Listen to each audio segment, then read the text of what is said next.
राधे राधे महाराज जी।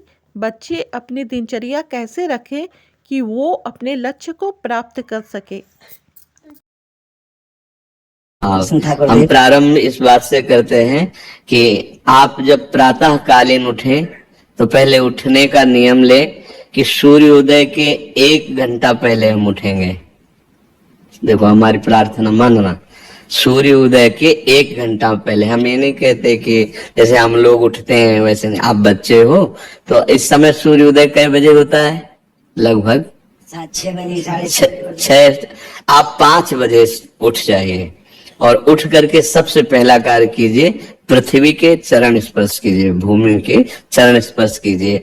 और फिर आप जिस आसन पर बैठे हैं, देखो ध्यान से हमारी तरफ सुनना, जिस आसन पे बैठे हैं, जिस पे शयन किए थे, जिस सैया पर सोए थे, पृथ्वी को प्रणाम करने के बाद उसी सैया में 5 मिनट केवल बैठ जाइए और 5 मिनट बैठकर 5 संतों का नाम ले लीजिए। आपको कोई याद है 5 संतों के नाम? अगर न याद हो तो याद कर लेना।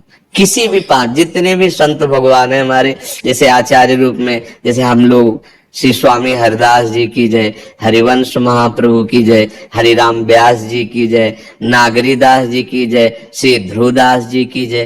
5 संतों के नाम याद कर लीजिए। वो 5 संतों के नाम, ये जीवन आपका देखना कैसा उन्नतिशील होगा। हरि को निज यस्ते अधिक भक्तन यस पर प्यार ताते, ये भगवान नाम से भी बढ़कर प्रभावशाली भगवान के जो भक्तों के नाम। इसके बाद नीचे उतरिए और पहले जो अपने माता पिता, अगर वो शयन कर रहे हैं तो कोई बात नहीं है, अगर वो शयन नहीं कर रहे तो पहले जाकर माथा रखकर उनको प्रणाम कीजिए, उनके चरण। अगर हमारी बात मानोगे तो देख लेना तुम्हारा जीवन कैसा बनेगा। इसके बाद आधा लीटर या 1.25 लीटर जितना आप जल पी सकते हैं, उस जल को आप हल्का सा गर्म करवाइए अपने माता पिता से, जो भी आपकी सेवा में हो, या अगर आप स्वयं कर सकते हो तो स्वयं हल्का सा। अगर 500 ग्राम पी जाए तो और अच्छी बात है, और इससे ज्यादा पी जाए तो अच्छी बात है। वज्रासन में बैठना आता है? वज्रासन जानते हो आप लोग? कैसे हमें बैठ के दिखाओ। नहीं, ये पद्मासन है। देखो वज्रासन, वो देखो बैठ रहे हैं, ये दोनों पैरों को ऐसे करके इससे बैठकर जल पिया जाए। ये आपके ब्रह्मचर्य की रक्षा करेगा, कब्ज नहीं होने देगा और आपके मस्तिष्क की गर्मी को ठंडा करेगा। ऐसे वज्रासन में बैठकर धीरे धीरे 5 या 10 मिनट में जल पिया जाए, एकदम ना पिया जाए। गिलास में लेकर के 500 ग्राम जल धीरे धीरे उसको पिया जाए। फिर इसके बाद आपको 100-200 कदम टहलना है। फिर इसके बाद आप शौच जाइए। शौच, अगर आपका पेट साफ हो जाता है, अगर नहीं साफ होता है, कोई ऐसी परेशानी लगती है, तो 1 चम्मच ईशबगोल की भूसी और छोटी हर का आधा चम्मच अगर रात्रि में दूध से या पानी से ले ले तो वो बार बार शौच नहीं लगाएगा, पर आपकी आंतें साफ हो जाएंगी। शौच जाने के बाद स्नान करें और फिर तुरंत, अगर आपको व्यायाम आता है तो करे, नहीं तो सीधा सरल बात होती है, 20 बार बैठ जाए बैठक और 10 बार लेटने वाली दंड। और इसके बाद जो अनुलोम विलोम, जो इससे खींचे इसे छोड़ दे, इससे खींचे इसे छोड़ दे। इसके बाद दोनों हाथ ऐसे करके 7 बार ऐसे करे, सीधा खींचे और सीधा छोड़ दे। इतना ही तुम्हारे लिए प्राणायाम की आवश्यकता है। अब अपनी दिनचर्या में लग जाए। जो पढ़ाई का कार्य दिया गया है, आगे तुम्हें और भजन की बात हम नहीं कह रहे, जो पढ़ाई का कार्य दिया गया है वो भगवान की ही पूजा है। आपकी दिनचर्या जो आपको अपने गुरुजी या टीचर जी को जाके प्रमाणित करनी है, कल जो पढ़ाई गई थी आज के लिए, वो आप सुबह सुबह उस समय व्यायाम के बाद, तो आप देखना आपकी स्मृति बहुत प्रवीण हो जाएगी। अच्छा, ये आपकी प्रातःकालीन दिनचर्या है। जब आप अपने गुरुदेव के पास स्कूल जाएं तो हमें आजकल का तो अब पता नहीं, पर हम लोग जब जाते थे तो अपने गुरुजी को प्रणाम करते थे। होता है प्रणाम? होता है अभी प्रणाम करते हैं? मतलब आप क्या करते हैं जब सुबह स्कूल जाते हैं, क्या करते हैं? गुरु भगवान को बताओ। अच्छा, यह सब तो ये ऐसा पहले गुड मॉर्निंग गुड आफ्टरनून करते थे बच्चे। हाँ। अब जब से आपका आशीर्वाद मिला है, जी, जी। श्री जी की कृपा से सब राधा वल्लभ शेरवंश, नर्सरी के बच्चे भी राधा वल्लभ शेरवंश बोलते हैं गुरुदेव भगवान। हाँ, तो जो स्कूल में आपको पढ़ाई पढ़ा रहे हैं वो तो बात है। अब आपको जो हम खास बात बताना चाहते हैं वो कि देखो, अभी छोटे छोटे बच्चे हो, बच्चों में कुछ बच्चे ऐसे गंदे बच्चे होते हैं जिनके गंदी बातें दिमाग में आ जाती हैं और गंदी बातें वो करने लगते हैं आचरण में। आप लोग इतना तो जानते ही होंगे कि गंदी बातें किसे कहते हैं। आप लोगों के पास अगर मोबाइल है तो कभी गंदी बात देखना नहीं। कोई भी बच्चा अगर गंदी बात दिखाए तो अपने टीचर से या अपने माता पिता से जाके शिकायत करनी चाहिए, वो बहुत हानिकारक होती है। कभी कोई भी गंदी बात अपने द्वारा नहीं होनी चाहिए। अभी आप नवीन जीवन धारण किए हुए हैं, आप भगवान की प्राप्ति, देश की भक्ति और बहुत अच्छे अच्छे पदों में जा सकते हैं। देखो, जब हम लोग स्कूल में पढ़ते थे तो कोई ये थोड़ी जानता था कि ये बच्चा भी महात्मा बनेगा। कोई थोड़ी जानता था। स्कूल में जब पढ़ते थे तो थोड़ी कोई जानता था कि ये मुख्यमंत्री या हमारे देश के प्रधानमंत्री बनेंगे। लेकिन इन्हीं में तो बनते हैं ना अच्छे पवित्र आचरण और पवित्र संस्कार। ब्रह्मचर्य के लिए गंदे बच्चों का संग त्याग करना, गंदी कोई ऐसी हरकत सिखावे या बात सिखावे तो उसको सुन करके छुपा नहीं लेना, तुरंत अपने टीचर से बताना या अपने माता पिता से बताना और ऐसे बच्चे का कभी संग नहीं करना। और रात्रि के सोते समय ये जरूर ध्यान देने वाली विशेष बात है, रात्रि के सोते समय जो भगवान का नाम प्रिय, जैसे इन लोगों ने आप लोगों को बताया राधा वल्लभ श्री, तो सोते समय बस प्रार्थना करो कि हे प्रभु, आज दिन हमारा जो भी गलती हुई हो वो हमको आप प्रार्थना करते हैं कि आप हमें समझाओ क्या हमसे गलती हुई। अगर पूरी दिनचर्या में ऐसा लग रहा है हमसे कोई गलती नहीं, तो भगवान सुबह से अभी तक हम सोने जो जा रहे हैं ये पूरा समय आपको समर्पित। आप देखना, इसका फल देखना। एक तपस्वी की तपस्या का जो फल होता है ना, उसका ये फल मिलेगा। और सोते समय बस राधा वल्लभ श्री हरिवंश, राधा वल्लभ श्री हरिवंश, इधर उधर ना सोचते हुए, ना मोबाइल देखते हुए, ना कोई गंदी बात मन में, और चुपचाप सो जाइए। और जब फिर सुबह उठे तो फिर ऐसी दिनचर्या।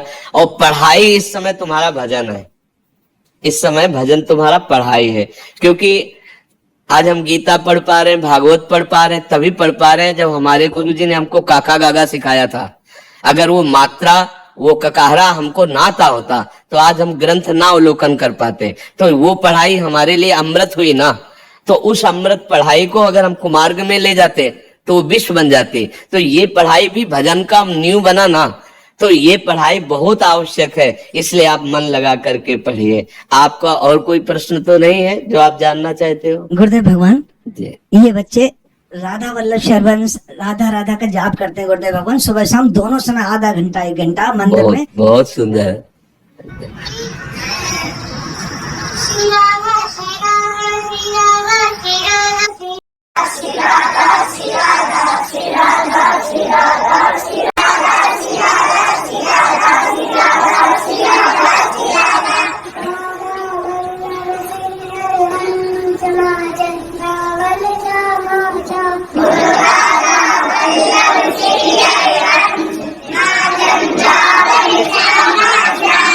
ये तो जैसे हमारे गुरुकुलों में पूर्व होता था वैसे ही आप करवा रहे हैं। ये तो बहुत बड़ी भगवान, ये सब तभी से हुआ जब से आपका आशीर्वाद मिल पाया, श्री जी की कृपा हुई है गुरुदेव भगवान।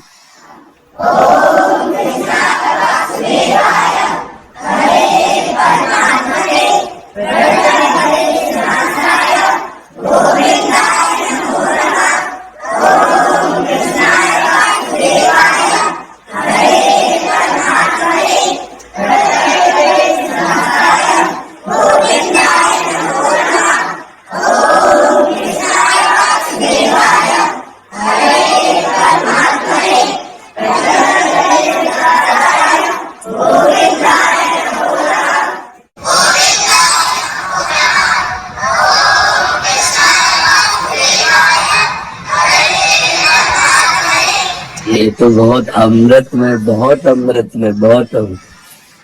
ये आपके आशीर्वाद से ही संभव हो पाया ये गुरुदेव भगवान। ऐसा ही जो गुरुकुलों में जैसे बच्चे इस समय नाम कीर्तन कर रहे हैं, ऐसे सामवेद, यजुर्वेद आदि का गायन होता था। और गुरुकुलों में हमें बहुत संतोष हुआ, बहुत अच्छा लगा। भगवान आप पर कृपा करें, आपको और सद्बुद्धि दें, जिससे हमारे देश की नवीन पीढ़ी को आप ऐसे सतमार्ग पर प्रेरित कर रहे हैं। एक अनुरोध गुरुदेव भगवान, जो बच्चे रह गए जी, उनके लिए क्या आदेश है?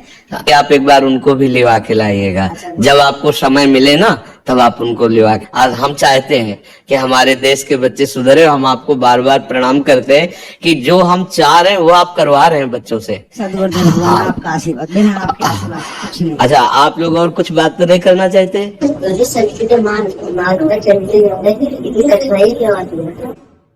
अच्छा, मार्ग कठिन कायर पुरुष को लगता है, बलवान को नहीं लगता। तुम कायर मत बनो।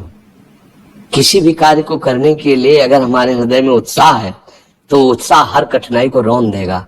और अगर हम ऐसे सोचेंगे कि किसी भी कार्य में कठिनाई इतनी क्यों आती है, तो आप हमको ऐसा कोई कार्य बताओ जिसमें कठिनाई ना आती हो। कोई ऐसा कार्य है जिसमें कठिनाई ना आती हो? आप गलत मार्ग में जाओगे तो कठिनाई नहीं है क्या? सोचो, अगर चोरी की तो चोरी करना कितना उसके लिए दुखदाई होगा। वो पकड़ा जाएगा, बेइज्जती होगी, अपमान होगा, लेकिन वो ठान लेता है तो करता है ना। तो जो असत मार्ग में जाते हैं तो क्या उनको कठिनाई नहीं पड़ती क्या?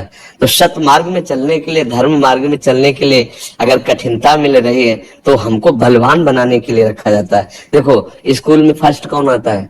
जो बहुत पढ़ाई करता है।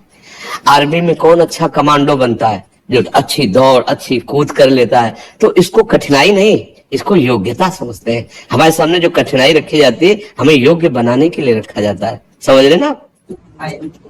धन्यवाद, धन्यवाद प्रभु। बहुत सुंदर, बहुत सुंदर।